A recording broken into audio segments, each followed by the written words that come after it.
L'information au bout des doigts avec le Nord Info, l'Éveil et Info Laurentide. Au micro, Mathieu Lauca. Je ne sais pas si vous avez vu en page 28 et 29 de l'Éveil la semaine dernière, Geneviève Blais a fait un excellent reportage, en fait 2 excellents reportages sur la situation de l'habitation dans les Laurentides. D'une part, il y a le marché de la vente et de la revente qui est complètement fou. Rappelez-vous, il y a quoi? 1 an à peine, on pouvait négocier une résidence. Le prix de vente était 2,99, ça se terminait à 2,87, 2,88. Là, le prix de vente est à 2,99, ben ça se termine à 3,80, 3,90. Dans certains cas, des jeunes couples voulaient s'acheter une première résidence. C'est impossible. Là, ils se rabattent sur le logement. Ben, la situation est quasiment plus catastrophique. Imaginez un 4,5. Là, on parle toujours bien pas là, d'une résidence spacieuse et somptueuse. Là. Un 4,5, Blainville, Bois-des-Filions, Deux-Montagnes, Saint-Eustache. En bas de 1 000 $, si vous avez ça, là, vous êtes vraiment chanceux. Pour faire le point sur la situation, on retrouve Serge Gilbert. Il est le coordonnateur de l'organisme l'Association de promotion et d'éducation en logement. Monsieur Gilbert, bonjour. Bonjour. À partir de quel moment là, le vent a tourné? Oui, il y avait une augmentation des loyers. Saint-Eustache, Bois-des-Filions, Sainte-Thérèse, c'est normal, on a une influence sur Montréal et sur Laval. Mais à ce point-ci, est-ce que c'est la pandémie qui a fait tourner le vent? En fait, le vent a commencé à tourner, ça fait beaucoup plus longtemps que ça, déjà en 2010. Déjà en 2010, c'était extrêmement difficile de trouver un logement à un prix abordable dans le territoire. Mais jusqu'en 2020, c'était encore possible pour une famille de se loger à un coût plus ou moins raisonnable. C'est-à-dire, quand on parle de coût raisonnable, on parle de 30 % de son revenu mensuel pour se loger. C'était encore possible jusqu'à l'année dernière.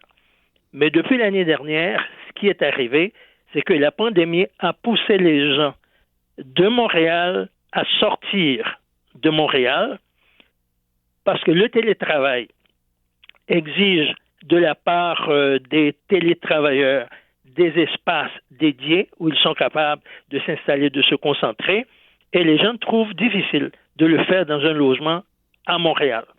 Alors, il y a un exode qui s'est produit de Montréal vers les banlieues, vers la Rive-Nord.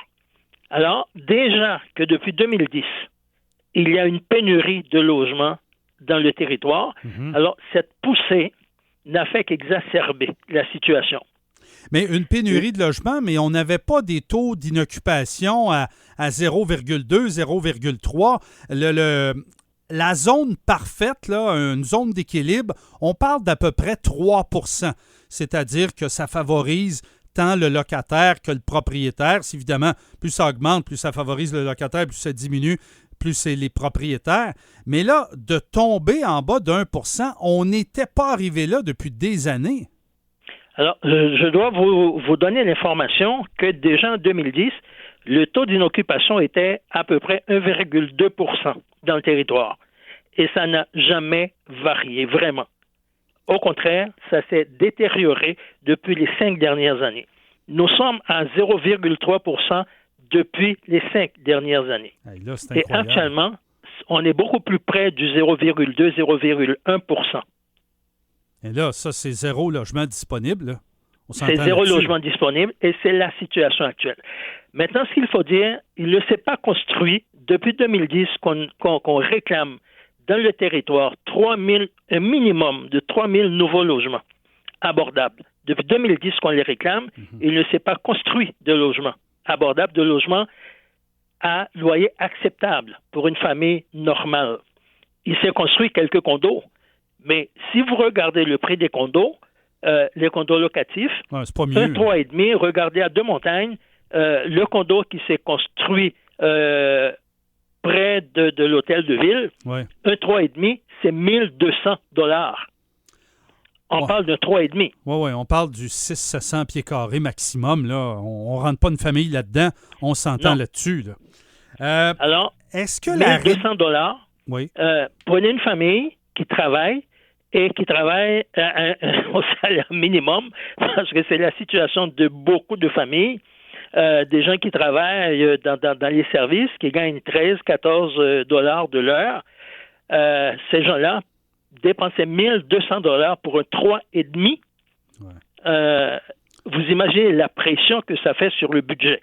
Ben, je vous avoue, même pas au salaire minimum, là.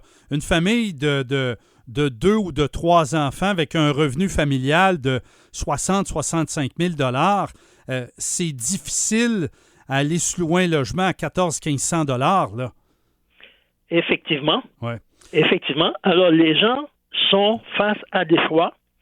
S'ils veulent payer ces montants-là pour se loger, ils doivent couper ailleurs. Et d'un autre côté, la construction, c'est pas mieux. Le 2x4 est rendu à 9 $. Tu sais, une famille qui décide de se serrer les coudes pendant 1 an ou 2, mettre une couple de milliers de dollars de côté, on signe un contrat pour une maison, une construction, disons, à 300 000. Première chose qu'on sait, la pelle n'est même pas encore dans terre, qu'on est rendu à 340 000 le coût de construction. Non, c'est vraiment incroyable. Est-ce que la rénoviction est à la mode, malheureusement, dans les Basses-Laurentides aussi? Comme on a vu, entre autres, un reportage à Montréal là, sur la rue Papineau, un propriétaire qui est arrivé, a foutu tout le monde dehors ou veut foutre tout le monde dehors. Est-ce que c'est une tendance aussi? C'est une tendance lourde dans les Basses-Laurentides et dans les Laurentides. De plus en plus de propriétaires utilisent toutes sortes de stratagèmes pour faire sortir les locataires.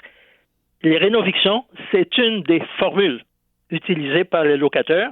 Ils disaient, écoutez, on va faire des rénovations, le logement a besoin de rénovation, vous sortez. Ils expulsent les gens et ils font des changements cosmétiques. Ouais. C'est même pas des rénovations profonde, c'est juste cosmétique. On change le plancher. Ils remettent le logement en vente, des fois à 3 fois le prix original. On est en compagnie de M. Serge Gilbert. Il est le coordonnateur de l'organisme, en fait de l'Association de promotion et d'éducation en logement. Monsieur Gilbert, bon, on est encore en situation de pandémie, là, c'est vraiment pas facile. On voit la situation dans les Laurentides, même dans l'Anaudière. Le tribunal administratif du logement, ce qu'on appelait auparavant la régie du logement, bon, c'est plus compliqué à aller là. On reçoit une hausse de 250 $. Le propriétaire n'a même pas changé de Moses de poignée de chambre à coucher à 12 $. On fait quoi? Est-ce qu'on se tourne vers là? Est-ce que c'est un moyen utile et faisable pour les familles? Parce que quand la hausse arrive, on est presque obligé de la payer, même si les délais d'attente sont épouvantables. Le locataire ne peut pas lui-même introduire une demande au tribunal administratif du logement dans le cas d'une augmentation. Alors, on peut la contester. Ce qu'il faut que le locataire sache, c'est qu'il a le droit de refuser une augmentation qu'il juge indue. Au moment où il refuse l'augmentation, le locataire, lui, doit s'adresser au tribunal administratif du logement pour faire fixer le loyer. Ah, pour vrai? Ça, c'est dans le cas où la personne a déjà un bail. OK, là, on parle d'augmentation. Maintenant, un locataire qui arrive dans un nouveau logement, qui a la chance de trouver un nouveau logement et à qui on demande un loyer, mettons, 1200 $, et qui découvre que l'année passée, le loyer était à 850, par exemple. Mm-hmm. Donc, on parle d'une augmentation de 200 à 300 $.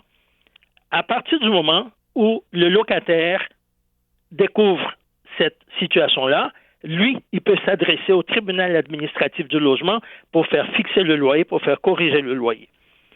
Il a 30 jours pour faire ça.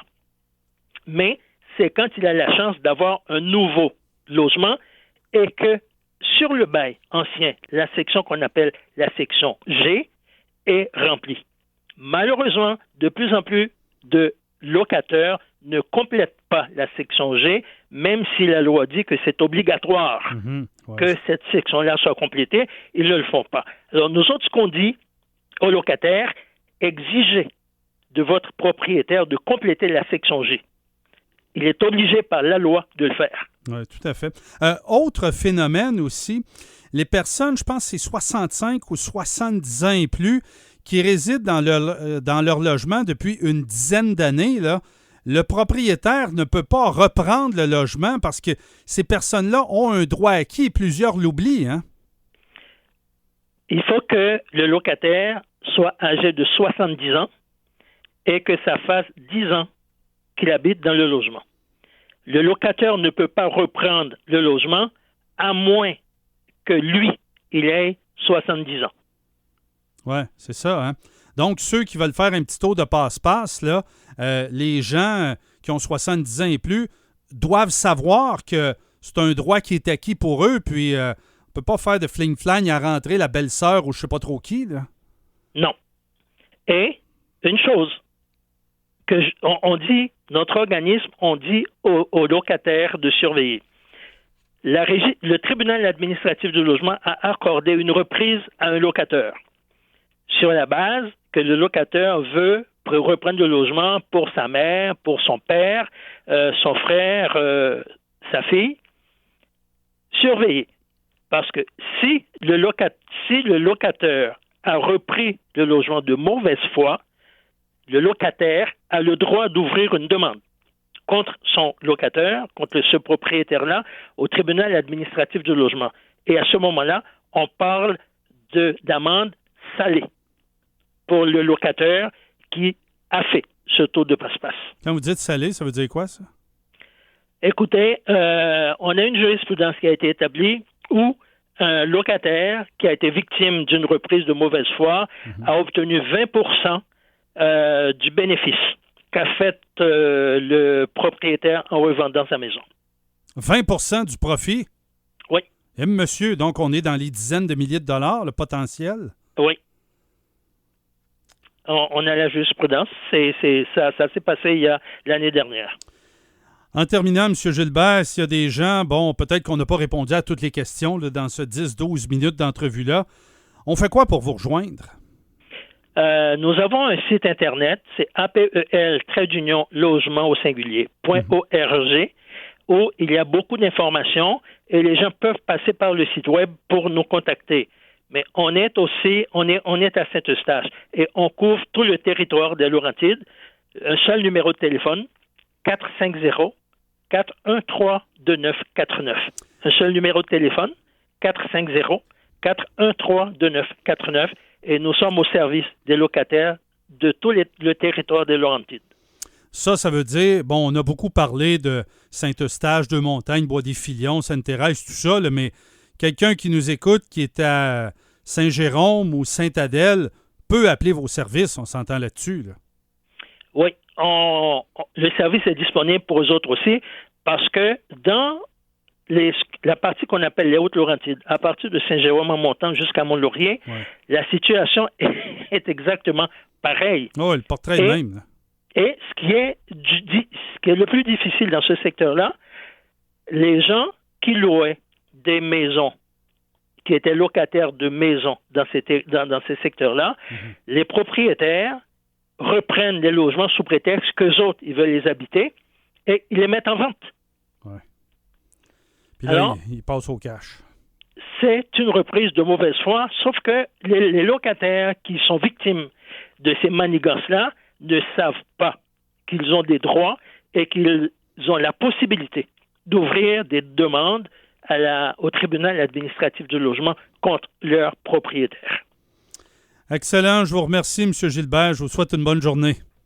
À vous aussi. Serge Gilbert, il est coordonnateur de l'Association de promotion et d'éducation en logement.